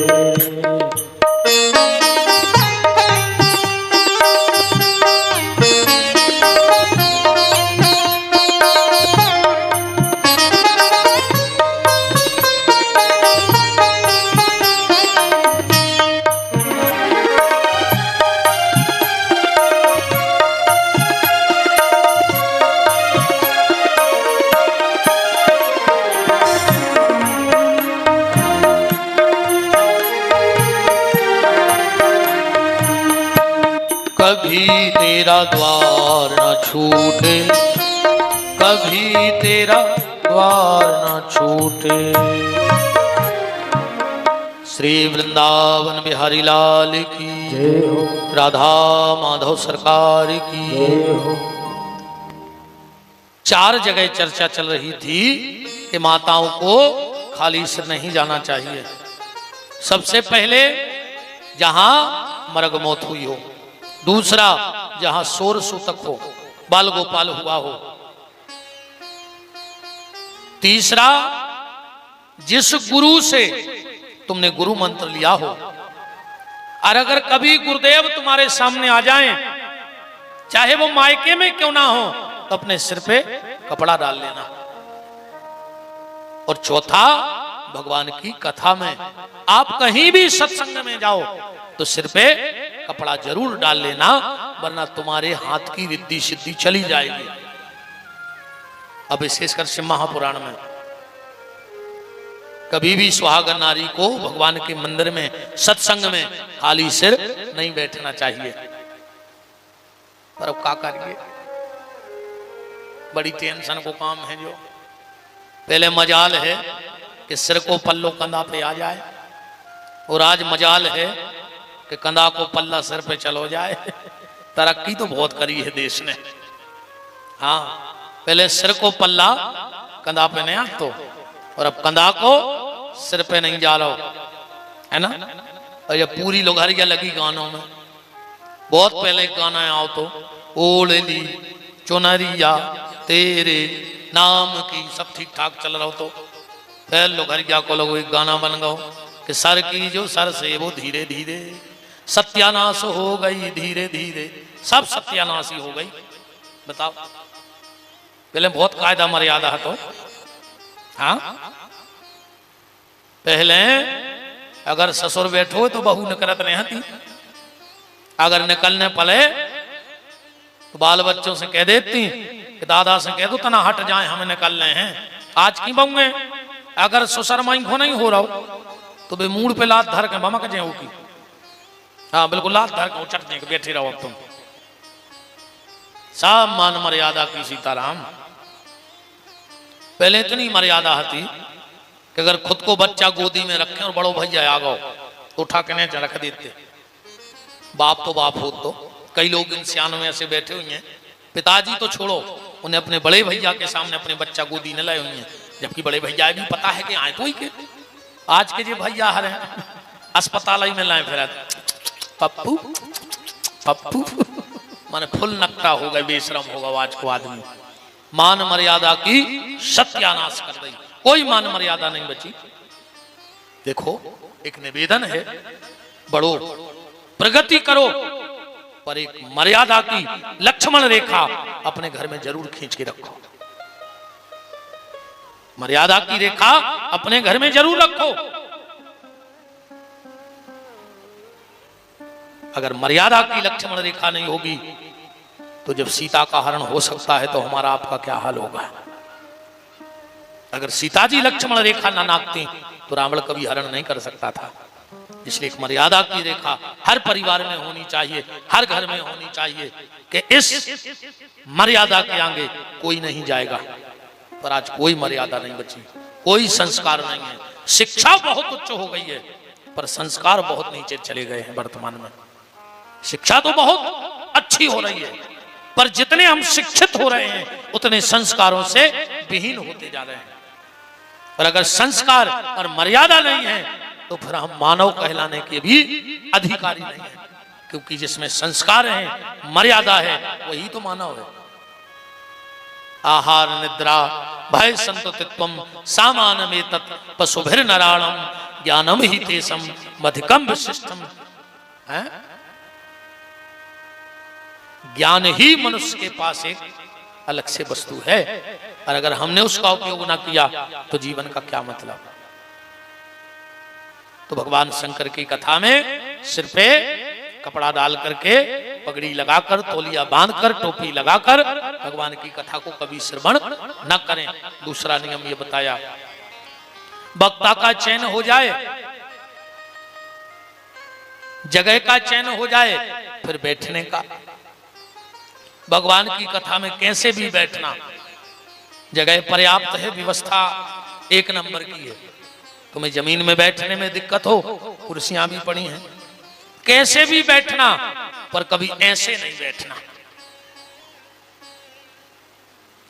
और यहां तक सुन लो, तुम्हारा कोई कितना भी खास क्यों ना हो, संबंध अब भी टूट जाए, टूट जाने देना, चिंता नहीं करना। पर अगर तुम्हारे घर में कोई ऐसा आके बैठता है तो या तो उससे कह दो कि सीधे बैठ जाओ या उठ के मेरे घर से बाहर हो जाओ। इस सबसे बेकार आसन है ये वाली। और ना मानो तो 21 दिन तक पूरे परिवार वाले 5 मिनट सुबह उठ के ऐसे बैठना एक साथ। 22वें दिन मिलना हमें, या तो हमें मिलोगे ही नहीं। सबसे बेकार आसन है। और जितनी देर कोई हमारे घर में आके ऐसा बैठता है वो अपना पाप और अपनी दरिद्रता तुम्हारे घर में छोड़ता है और तुम्हारे घर की सुख समृद्धि अपने साथ ले जाता है। इसलिए कोई कितना खास हो उसको मना कर दो कि आप ऐसे मत बैठो हमारे घर में। आप लेट जाओ, सोफा पे बैठ जाओ, आपको जैसे बैठना है बैठ जाओ, पर ऐसे मत बैठो। ये सबसे बेकार आसन है। ये आसन नहीं लगानी चाहिए कभी भी। 2 चीजों को घर में संभाल लो, आप हमें याद रखोगे। पहला, ये आसन मत लगाओ, और दूसरा हो सके तो घर का झाड़ू छुपा करके रख दो। लगाओ और छुपा के रख दो। बाहर का व्यक्ति तुम्हारे घर के भोजन में जो झाड़ू, मंदिर में, शयन कक्ष में, यहां का झाड़ू बाहर वाला न देख पाए। लगाओ और छुपा के रख दो। आपके घर की रिद्धि सिद्धि नहीं जा सकती। ये रिद्धि सिद्धि कौन है? ये भगवान गणेश जी की पत्नियां हैं, भगवान भोलेनाथ की बहू हैं। अच्छा एक बात देखो, गणेश जी को मिली रिद्धि सिद्धि और अपन को मिल गई जिद्दी। समस्या देखो कितनी विकट बन गई। गणेश जी को रिद्धि सिद्धि और अपने घरे जिद्दी नहीं है। ये तो हंस तक नहीं पा रहे बेचारे, कितने अडर आत्म हो रहे। उनको लग रहा हो गुरुजी तुम तो चले जाओ, हम की हालत खराब हो जाए, जैसे हम हंस भी नहीं रहे। ये भगवान शिव का परिवार है। सब हैं देव वो भोलेनाथ महादेव। अच्छे महादेव क्यों बन गए? एक दिन देवताओं ने बैठक करी, चर्चा करी। आप बोले एक काम करो। बोले क्या?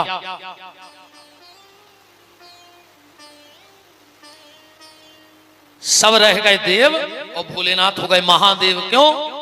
इसलिए शिव जी ने अपनी पूजा करवाई। करवाई कि नहीं करवाई? खुद की पूजा और पत्नी की पूजा। तो ऐसे तो केहू देवता हैं जो पति पत्नी दो ही जनों की पूजा हो रही।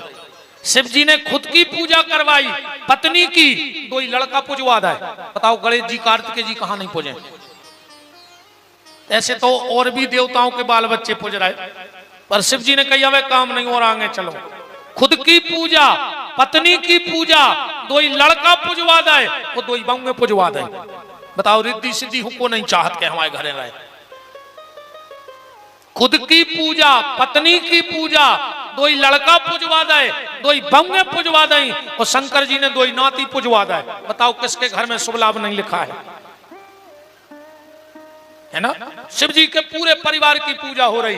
एक दिन देवता बैठे, बोले एक काम करो, अपन तो रह गए देव, आज ये पूरे घर के पूज रहे, इनको बना दे महादेव। ऐसे महादेव हैं भोलेनाथ।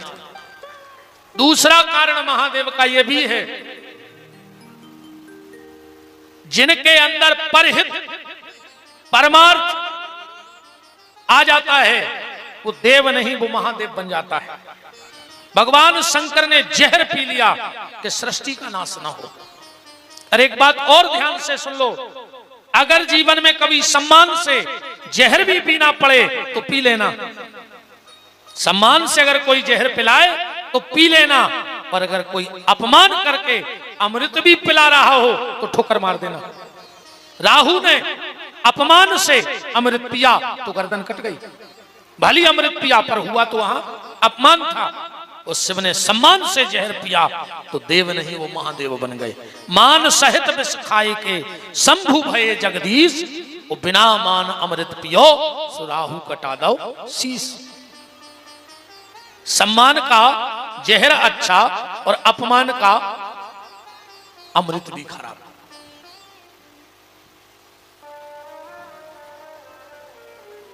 तो बात चल रही थी बैठने की। आप कथा में बैठो, बहुत अच्छी बात है। कुछ जगह ऐसी होती है कि खाली बैठ जाओ तो काम हो जाएगा, खाली बैठ जाओ काम हो जाएगा। उदाहरण, आप जाके बस में बैठ जाओ, कंडक्टर क्या कहेगा? हमारी सवारी बैठी है। कहेगा कि नहीं कहेगा? चाहे तुम मन से बैठे हो चाहे बिना मन के बैठे हो, पर कंडक्टर क्या कहेगा? हमारी सवारी है। आप कचहरी पे जाके बैठ जाओ, वकील कहेगा हमारे क्लाइंट बैठे हैं। कहेगा कि नहीं कहेगा? आप डॉक्टर के बैठ जाओ, डॉक्टर कहेगा हमारा पेशेंट बैठा है। आप थाने में बैठ जाओ, पुलिस कहेगी हमारा मुजरिम बैठा है। तुम पंडित जी के बैठ जाओ, देखिए हमारा जजमान बैठो। तुम मंत्री जी के बैठ जाओ, देखिए हमारे कार्यकर्ता बैठे। बताओ बंगला पर जाके कोई बैठ जाए तो कार्यकर्ता बन गए कि नहीं बन गए? तो जब बस में बैठे से कंडक्टर बन गए, थाने में बैठे से मुजरिम बन गए, मास्टर के बैठे से विद्यार्थी बन गए, महाराज के बैठे से जजमान बन गए, मंत्री जी के बैठे से उनके कार्यकर्ता बन गए, तो तुम पंडाल में बैठ जाओ तब तो भगवान कहें कि हमारा भक्त बैठो है, कोई दिन बेड़ा पार हो जाना। कहेंगे कि नहीं कहेंगे? कभी ना कभी तो कहेंगे कि हमारा भक्त बैठा है। आज जिस दिन भगवान इतना कह देंगे उसी दिन हमारा आपका बेड़ा पार हो जाएगा। कथा बैठने के बाद आदमी 3 प्रकार से सुनता है। ये तो तुमने खूब सुनी है, श्रोता, सुर, सर्वता, सोता। ये तो पुरानी हो गई बातें, अब नई ले आए अपन। 3 प्रकार से आदमी कथा सुनत है। एक बुकारिया घाई, ध्यान से सुनियो, एक गज्जा घाई और एक भैंस घाई। अब अपन सब गांव के हैं, गांव की परंपराओं से जुड़े हैं, ध्यान करियो। बकरिया जब भी पानी पीवे जे है धार में, नदिया में, कहूं बकरिया पांव नहीं रखत पानी में, 2 ही पांव आगे के मोड़ ले है और फिर बहती धार में पानी पी है।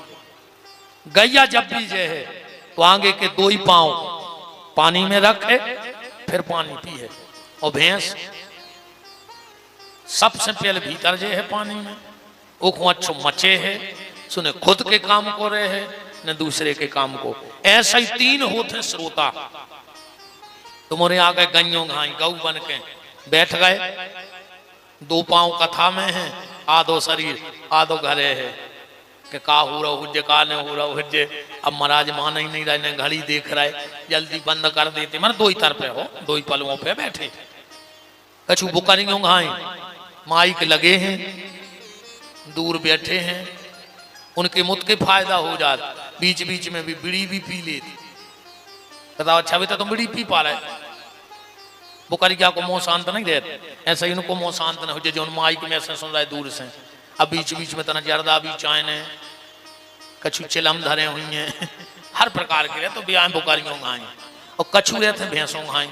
बीच कथा में बैठ गए, ने खुद सुन है ने बगल वाले को सुनने उसे बते आता ही रहे, समझ जाइयो कि हमारे बगल में भैंस बैठ गई अब मचा रही है जो कथा, ने खुद सुन रही और न हमें सुनन दे रही। अब जे को कथा न सुनन दाए बीच बीच में बात करे तो समझ लियो कि भैंसिया आ गई। ठीक, कल से तुमने ध्यान और हमें इशारों कर दी गुरु जी तुमने कही थी सुजी आए, बस हम समझ जाए कि कथा नहीं सुनन दे रहा, भैंस का है ना। 3 प्रकार से आदमी कथा सुनता है। हम कथा में आए, बहुत अच्छी बात है, हम कथा सुने, हम कथा में बैठे, पर कथा हमारे भीतर बैठ जाए। जरूरी नहीं तुमने कितना सुना है, जरूरी नहीं तुम्हें कितना याद है, जरूरी यह है कि तुमने अगर 2.5-3 घंटे सुना है तो खाली एक शब्द अपने जीवन में याद रखना। आज की कथा में आपको जो बात अच्छी लगी हो वो संकल्प लेना कि हमारे जीवन पर्यंत हम इसको पूर्ण करेंगे और इसको निभाएंगे। एक बात, 3 घंटे की कथा तो बहुत वही है, मात्र एक बात तुम्हारे जीवन को बदल सकती है।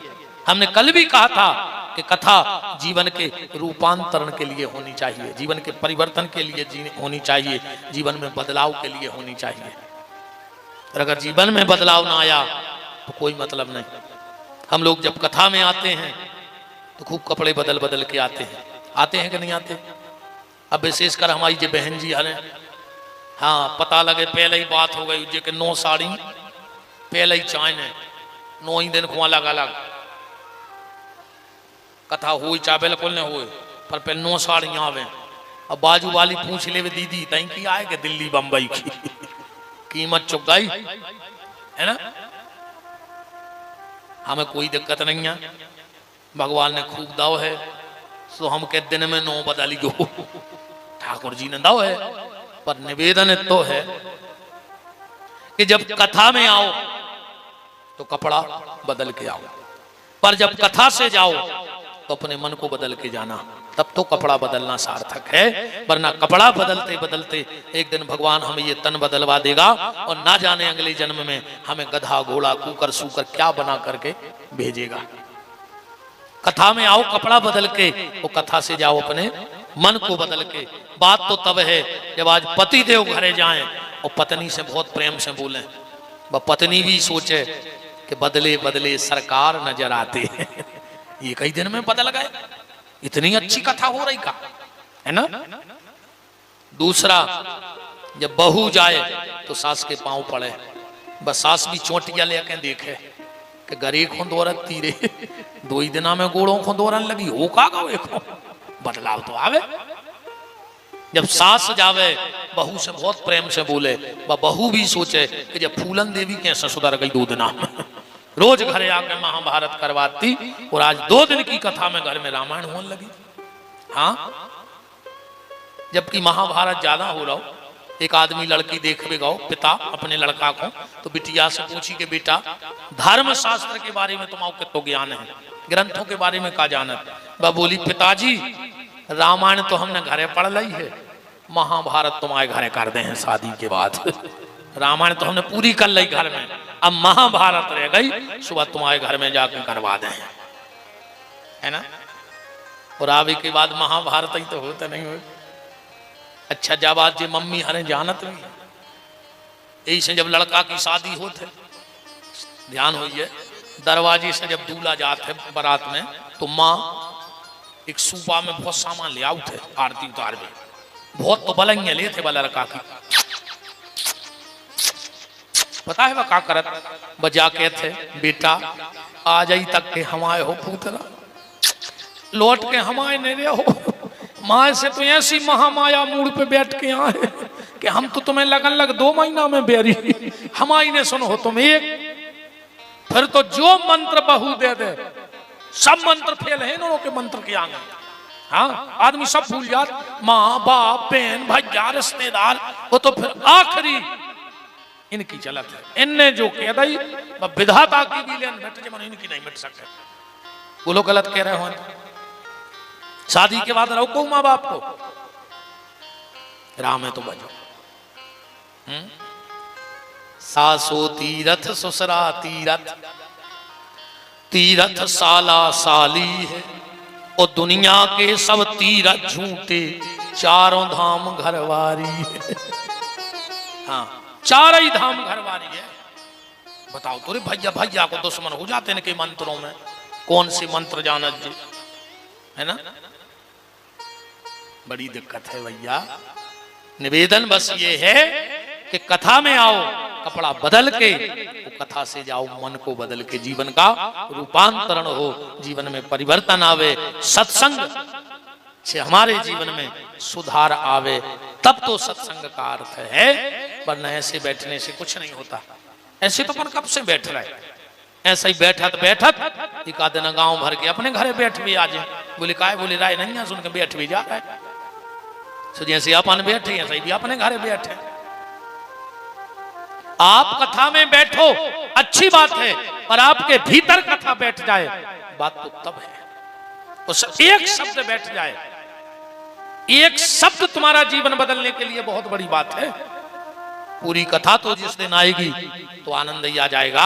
एक भी बात इसके बाद आया भोजन का, हो सके तो 9 दिन उपास ही रहो, न हो तो शाम को खा ले, अन्य हो तो 2 टाइम खाओ, अन्य हो तो दिन भर खाओ। तक आया हो रहा उसे रोटी छोड़े से भगवान नहीं मिले। न पूरी बुकारियां बैठी होती बैकुंठ में, पत्ता ही पत्ता खा रहे, अपन तो सौंदो नमक खा रहे। व्रत करना है तो भोजन का मत करो, अपनी वृत्तियों में सुधार लाओ, उसका नाम है व्रत। हम किसी का बुरा नहीं सोचेंगे, हम किसी का बुरा नहीं करेंगे, हम किसी से बुरा नहीं बोलेंगे, हम बुरी नजर से किसी को नहीं देखेंगे। ऐसे व्रत करके बताओ जी आए व्रत। अब अकेली कहीं रोटी नहीं खा रहा है, दिन भर पे टीवी में सीरियल देखने, कहीं हम व्रत या है। 14 किलो सेव खा ला दिन भर में टेबल पे धरी धरी बगल में, 6 किलो साबुदाने खा लाए, 1 पी का चिप्स खा लाई, कहीं आज अन्न खाने ही नहीं है। हम छोड़ दें जिंदगी को रोटी से हम ढकाने लगे। हमें कोई ऐसा फरार मिलता रहे, काजू किस्में सेव और साबुदाने, और जिंदगी को काय खो, जबरन को दांत खराब करो, जब माल मिले खावे। उपास का मतलब है अपनी वृत्तियों में सुधार आवे। कभी कभी ऐसा व्रत किया करो कि आज सोमवार का व्रत है, आज कोई भी कुछ कह दे हम क्रोध नहीं करेंगे। अगर कोई हमें थप्पड़ भी मार देगा तो हम क्रोध नहीं करेंगे। ऐसे व्रत करके बताओ, अपनी वृत्तियों में सुधार लाओ। एक टाइम भोजन करो, नहीं चलो तो 2 टाइम करो। बस इतना ध्यान रखना कि जितना भोजन करो उससे थोड़ा सा अधिक भजन करते रहना। बस भोजन कभी नुकसान नहीं करेगा। भोजन में और भजन में बस इतना फर्क है, लिखने में और जीवन में। लिखोगे तो भजन में कोई मात्रा नहीं लगेगी और भोजन में मात्रा लग जाएगी। लग जाएगी कि नहीं लगेगी? भजन में कोई मात्रा, शब्द लिखो भजन, कोई मात्रा नहीं, पर भोजन करोगे तो मात्रा लग जाएगी। मतलब भोजन उतना ही करना क्योंकि उसमें मात्रा है। मात्रा से ज्यादा खाओगे नुकसान हो जाएगा। और ये 3 बातें तो जीवन में उतार ही लेना हमारी। पहली, आदमी को इतना नहीं खाना चाहिए जितना वो खा सकता है। आदमी को इतना नहीं खाना चाहिए जितना वो खा सकता है। आदमी को इतना खाना चाहिए जितना वो पचा सकता है, उतना ही खाइयो जितना पचा पाओ। पैसा इतना मत कमाओ जितना कमा सकते हो, पैसा इतना कमाओ जितना खर्च कर सकते हो।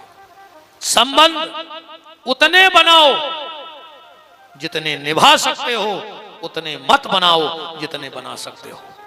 संबंध उतना ही बनाइयो जितने निभा पाओ, पैसा उतना ही कमाइयो जितना खर्च कर पाओ, वो खाइयो उतना ही जितना पचा पाओ।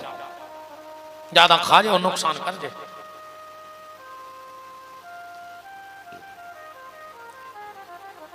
तो निवेदन भोजन पे चल रहा था। भोजन में कोई दोष नहीं है, बस भजन करो तो भोजन करो। 3 लड़का बैठ के बात कर रहे थे, विद्यार्थी। एक बोला कि जब हम पढ़ने के लिए बैठते हैं तो इतना पढ़ते हैं, इतना पढ़ते हैं, इतना पढ़ते हैं कि हम खाना खाना भूल जाते हैं। दूसरा लड़का बोला ये पढ़ाई नहीं है, पढ़ाई तो हम करते हैं। तुम जब पढ़ने बैठते हो तो इतना पढ़ते हो कि खाना खाना भूल जाते हो, और जब हम पढ़ने बैठते हैं तो इतना पढ़ते हैं, इतना पढ़ते हैं कि हम सोना ही भूल जाते हैं। तो तीसरा लड़का बोला ये भी पढ़ाई नहीं। अब हम बता रहे पढ़ाई। पहला बोला जब हम पढ़ते हैं तो खाना खाना भूल जाते, दूसरा बोला जब हम पढ़ते हैं तो सोना भूल जाते हैं, और तीसरो बोलो जब हम पढ़वे बैठत तो हम पेपर देवो ही भूल जा। अब ऐसी पढ़ाई का काम जी मैं पेपर देना ही भूल जाओ। तो जीवन के भोजन के चक्कर में इतने मत खो जाओ कि जीवन के पेपर में भजन का विषय लिखना भूल जाओ और जीवन के पेपर में फेल हो जाओ। भोजन करो, भोजन में कोई बुराई नहीं है, पर जितने में असुविधा ना हो, आलस ना आए, उतना भोजन करो। प्याज लहसुन ने खाओ चाहिए। ऐसा नहीं है कि तुम प्याज लहसुन खाए हो तुम्हारे हाथ पांव टूट जाए, कि तुम्हारे सींग ऊंग यहाँ है, महीना प्याज खाओ सो तुम राक्षस हो जाओ। ऐसा कछ नहीं है। तामस बढ़त है तना सो भजन में आसन लगावे में दिक्कत होता है। अगर भजन करने तामसी शरीर रहे तो तुम भजन में नहीं बैठ सकत। तो तामस कम करवे के लाने प्याज लहसुन को परित्याग है। हमने तो दुनिया में बहुत आदमी देखे नहीं भैया, प्याज को हाथ नहीं लगाए, वो प्याज में आधो गांव खाला उनने। ऐसे अच्छी प्याज खाओ दद्दा हलो, आदमी तो बच जाए तुम्हारों के चक्कर में। क्यों घर खाला रे आदमों ने। अच्छा सबसे खराब मुंह तुम्हारा तो प्याज ब्याज खावे बारो। तुम तो देख लियो जे ने ब्याज खाओ हुए, ये 4 से पैसा कौन पचाता। हमारी गारंटी कहा है, चैलेंज कहा। वो तो आदमी कहता नहीं है, हर गांव में सबको पता रहता है कोका कर रहा हो। तो आदमी कहता नहीं है कि अब का कहें सब तो कर ही रहे। मंदिर को पैसा जे ने खाओ हुए कौन गांव में, वो सुखी बता दिए। उसकी औलाद कुत्तों घाई फिर रही है। जे जिन्हें मंदिरों की जाते खाई है औलाद कुत्तों घाई फिर रही। भूल के मंदिर को पैसा न खा चुका वो पता कर लियो, हमें बिल्कुल डर नहीं है। हमने भाई कहीं तुम्हें खराब लग सुहा हो ही ना कल वो का कर एक हम बिल्कुल नहीं डराए आप कि तुम्हें खराब लग जाए कि नहीं लग जाए नहीं आज। मंदिर को पैसा, बिटिया के ब्याह की दलाली, बिटिया के ब्याह की दलाली बहुत खराब पैसा कहा थे। गज्जा के नाव को पैसा, हाँ ये कब भूल के न खाइयो। हम एक बात बता रहे, हमारे गुरुजी कहते, अब तो दुनिया में नहीं है शरीर से, पर हमारे गुरुजी कहते हमसे कि बेटा विपिन कब हमको उसे अगर लड़ाई हो जाए तो गाली न दियो न कछु कहियो, वो 1 रुपया इन 4 चीजों को खुआ दियो। अगर वो खा लेवे तो मंदिर की चंदा को, गैया के नाव को, बिटिया की शादी की दलाली, 1 रुपया खुआ दियो, वही संबोधन को पिछल वो चालू हो जाए। तो भैया निवेदन है कि प्याज भली कबम कबम खाता रहो। कोनो महाराज ने के खाता रहो, मनो हम कह देते खाता रहो, मनो ब्याज ने खजो। कोशिश करियो कि ब्याज ने खजो। एक दारू को पैसा रे, हाँ बाप ने दारू बेच के मकान बनाओ, मोड़ा ने दारू पी के मकान बेच दो।